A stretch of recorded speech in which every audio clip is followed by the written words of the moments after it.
अली बाबा मिल गया 40 चोरों से जाऊन मिळू का त्यांना? आणि आम्हाला गरज नाही कोणाचा बाप आमचा म्हणायची. जिजाऊ महासाहेबांपुढं अटलजी कोण हा प्रश्न मी विचारतो भाजपला. त्यांना खासदार मोठं वाटतं, त्यांना छत्रपती पद मोठं वाटत नाही, म्हणून ते भाजपच्या दारात बसतात जाऊन. हे बऱ्याच गोष्टी आहेत. म्हणजे तुम्ही त्यांची बाजू मांडताय का? म्हणजे माझी मुलाखत चालली आणि श्रीकांत शिंदेचं उदातीकरण चाललंय. हे I am going to test myself as a candidate. How do I gain votes. तर अभिजित बिचुकले श्रीकृष्ण म्हणून येणारच प्रत्येक वेळेला.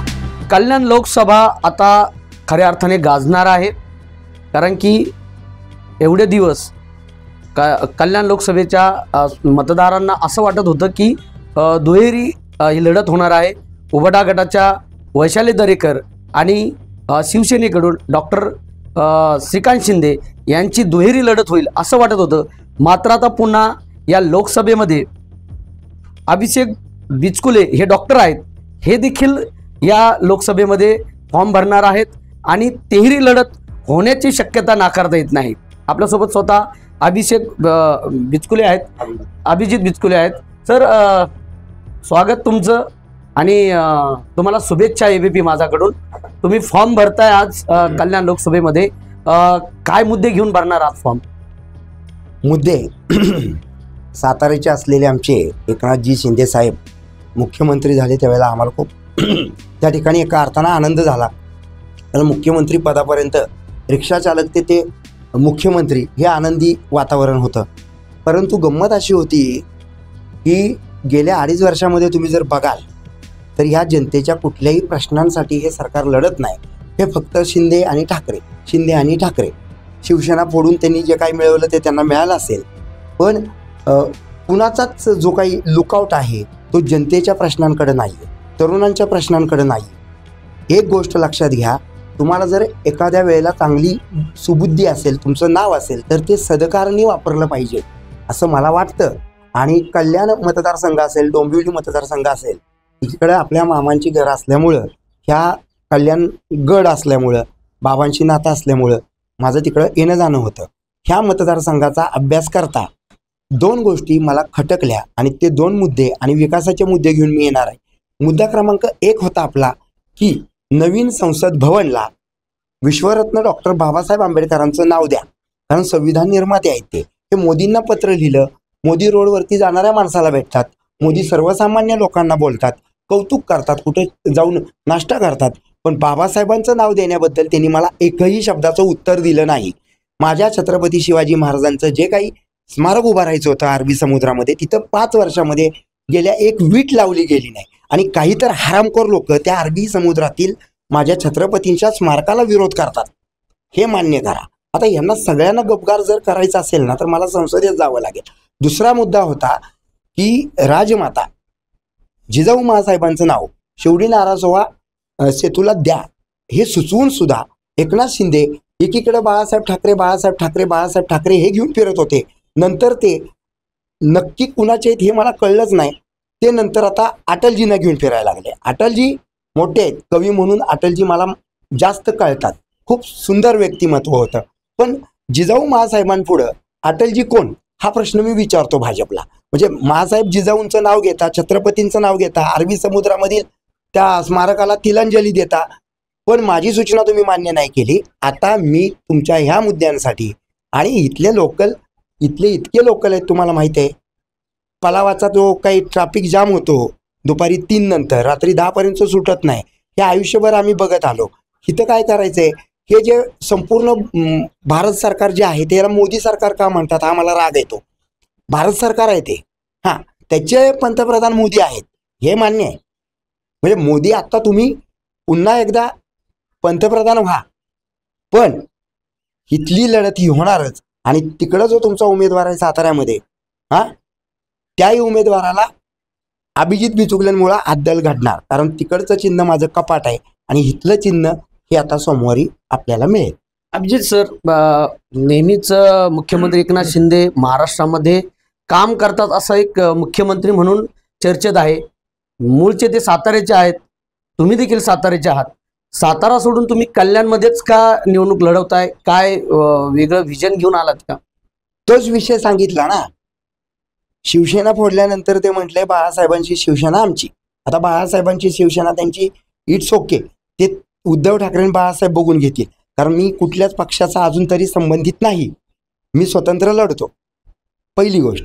दुसरी गोष्ट अशी आहे की मागण्या ज्या होत्या माझ्या त्या मान्यच केल्या गेलेल्या आहेत. कुठल्या ह्या काय माझ्या व्यक्तिगत मागण्या नव्हत्या.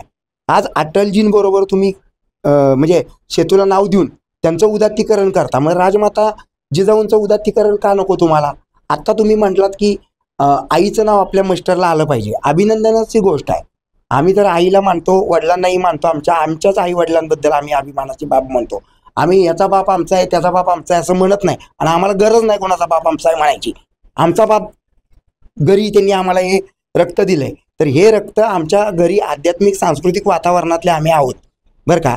साताऱ्याच्या राजघराण्याचे सुद्धा माझे बाबा म्हणजे माझे वडील हे त्या ठिकाणी आध्यात्मिक गुरु होते, म्हणून मी साताऱ्यामध्ये एवढं मोठं नाव कमवलं उदयनराजेंच्या विरोधामध्ये जाऊन. आणि उदयनराजेंचं सुद्धा तेच आहे नेहमीचं, त्यांना भाजप मोठा वाटतो, त्यांना खासदार मोठं वाटतं, त्यांना छत्रपती पद मोठं वाटत नाही, म्हणून ते भाजपच्या दारात बसतात जाऊन. हे समजून घ्या माझं विधान. हां, माझ्या छत्रपती शिवाजी महाराजाला जर कोणी मान देत नसेल तर मी लढणारच. आणि दुसरी गोष्ट राहिली, इथले जे लोकल प्रश्न आहेत हे तुम्हाला माहिती आहे, तुम्ही इथले लोकल आहात, मलाही माहिती आहे. इथले प्रश्न काय झाले हो तुम्ही मला सांगा बरं. गेली 2.5 वर्षात फक्त आदित्य ठाकरे येऊन श्रीकांतला शिव्या घालेल, श्रीकांतजी जाऊन आदित्यला शिव्या घालतील, त्या 2 पोराची भांडणं फक्त यांनी बघायची का? खासदार श्रीकांत शिंदे जे आहेत 10 वर्ष या लोकसभेमध्ये ते खासदार आहेत, त्यांनी अनेक विकासाची कामं केलीत असं मतदार देखील बोलतात, ते स्वतः देखील बोलतात. तुम्ही काय अभ्यास केलाय नेमका? पाठीमागच्या काळात साहेब, आधीच्या टर्मला ठीक आहे, आधी इकडे आनंद परांजपे होते बरोबर, म्हणजे माझी माहिती चुकीची नसेल तर. त्याच्यानंतरच नाही, ह्या 5 वर्षात काय केलं सांगा? ह्या 5 वर्षात फक्त ठाकरे फॅमिली आणि तुम्ही फक्त मेट्रो प्रकल्प आलेत, रस्ते आलेत, अनेक प्रोजेक्ट झालेले आहेत. ऐका म्हणजे तुम्ही त्यांची बाजू मांडताय का? म्हणजे माझी मुलाखत चालली आणि श्रीकांत शिंदेचं उदात्तीकरण चाललंय? नाही, बाजू मांडत नाहीये. मेन मुद्दा असा आहे की या लोकसभेमध्ये तुम्ही अभ्यास काय केलाय बाबा? ऐका, आता अभ्यास करण्यापेक्षा आपण काय करू, लोकांमध्ये मतं मागणं हे गरजेचं आहे. प्रत्येक जण काय अभ्यासावरती जात नाही. आता रती महारथींना आता तुम्हाला माहिती असेल की मतदान आलं की हा माणूस, हा नेता बेडूकुडी मारतो इकडे, हा इकडे, बरोबर. मी मारतो का? मग माझी जी कन्सिस्टन्सी आहे, माझे जे सातत्य आहे, मी एकटा लढतो, मी संविधानाच्या प्रती एकनिष्ठ आहे, माझ्याशी मी एकनिष्ठ आहे, हे स्वतःची तरी एकनिष्ठ आहेत का? हे पक्षाची तरी एकनिष्ठ आहेत का? बघा तुम्ही जाऊन, कशाला कोणाची नावं घ्यायची? अनेक ठिकाणी तुम्ही निवडणुका लढवलेल्या आहेत. लोकांचं असं मत आहे की तुम्ही स्वतःच्या प्रसिद्धीसाठी हे सगळं करताय, कारण की आता तुम्ही पुण्यामध्ये काही काळ होतात, वरलीमध्ये देखील होतात, आणि स्वतःचा जिल्हा सातारा आहे, तिथे तुम्ही निवडणूक नाही लढवत. नाही, तिथे कोण म्हटलं? हे चुकीचं. आणि आता तुम्ही कल्याणमध्ये आला. म्हणजे हीच बाजू तुम्ही मांडताय असं मला वाटतं की श्रीकांत शिंदेनाच तुम्ही हायलाइट करताय का? मी साताऱ्यामध्ये उमेदवार आहे आणि साताऱ्यातलं मतदान 7 तारखेला आहे आणि इथला प्रचाराचा दिवस 7 तारीख आहे, म्हणजे माझं तिकडचं कामकाज संपतंय. त्यामुळे 2 दिवसातनं मी कल्याणमध्ये, डोंबिवलीमध्ये, अंबरनाथमध्ये इकडं मी राहणार आहे. ओके, त्यामुळे मला लढायचं आहे ना, मी प्रसिद्धीसाठी करतो बरोबर. मग हे काय पैसे कमवायला करतात का? काय दिवे लावले ह्यांनी? अजित पवारांचं विधान बघितलं तुम्ही, पुढच्या काळामध्ये येणाऱ्या मुली द्रौपदी होतील म्हणजे काय होतील? त्यांचं तुम्ही चिरहरण करणार आहे, पुरुष चिरहरण करतील असंच म्हणायचं अजित पवारांना. आधीची वक्तव्य होती. म्हणजे अजित पवारांना द्रौपदी जर महिलांमध्ये दिसत असेल तर त्यांच्यामध्ये दुर्योधन लपलाय, आणि दुर्योधन जर कोणामध्ये असेल तर अभिजित बिचुकले श्रीकृष्ण म्हणून येणारच प्रत्येक वेळेला, आणि तेही संविधान घेऊन. पुण्यामध्ये तुम्ही बारामतीमध्ये तुम्ही काय केलं नाही? ऐका ना, बारामतीमध्ये काय केलं नाही? जर तुम्हाला अजित पवारांचा मुद्दा महत्वाचा तुम्ही बोलताय, मी लढत नाही. गंमत काय होते सांगतो तुम्हाला. गंमत काय होते, मुख्यमंत्र्यांनी बऱ्याचशा गोष्टी चुकीच्या केल्या. अजित पवारांच्या मांडीला मांडी लावून बसणार नाही असं जनतेला ठणकावून सांगणारे मुख्यमंत्री नंतर अजित पवारांना घेऊन मांडीवर बसतात, म्हणजे जनतेला फसवतात. अभिजित बिचुकले जनतेला फसवत नाही का? तुम्ही मला सांगा, आता तुम्ही एवढी दिलखुलास मुलाखत घेता, दाखवता की नाही मला माहित नाही. ते अलीबाबा 40 चोर माहित आहेत ना, मी जाऊ का तिकडं? म्हणजे असं म्हणूया आपण, अलीबाबा मिल गया 40 चोरों से, जाऊन मिळू का त्यांना? तुमची इच्छा असेल बघा, एबीपी माझ्यावरती सांगतो. आमची इच्छा नाहीये, तुम्ही लढावं, तुम्ही निवडून यावं, आमच्या शुभेच्छा देखील आहेत तुम्हाला. मात्र आपण या सगळा मुद्दा एकंदरीत तुमच्या चर्चेतून एकच जाणवतंय की तुम्ही जे तुमच्या जिल्ह्यातले जे मुख्यमंत्री आहेत त्यांचा तुम्हाला राग आहे, मनात कुठेतरी तुमच्या काहीतरी शिस्त आहे असं मला वाटतं. मग ते बोलून दाखवलं ना मी. तुम्ही जाताना सांगता की मला उद्धव ठाकरेंबरोबर काम करायचं नाही, अजित पवारांबरोबर मांडीला मांडी लावून बसायचं नाही. आता कोणाबरोबर बसलाय, कुणाला मांडीवर घेऊन बसलाय?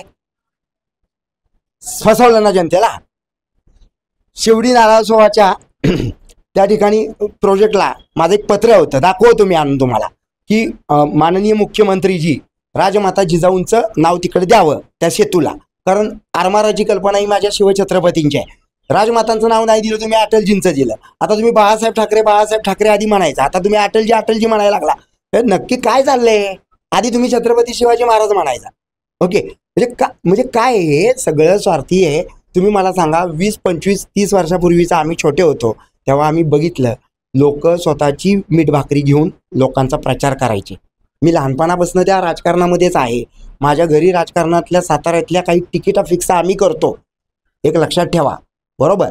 आणि माझा जो बाणा आहे तो मी कुणाबरोबर युती केलेली नाही आजवर. म्हणून मी आज प्रश्न विचारला की तुमची इच्छा असेल तर मी मला काही ऑफर येत असतील ना काही अशा, की काय त्याचा काय संबंध येतो माझ्याशी? कधी विषय काय येतो? मला मोठं व्हायचं असेल तर मी माझे नियम आणि धर्म सोडणार नाही.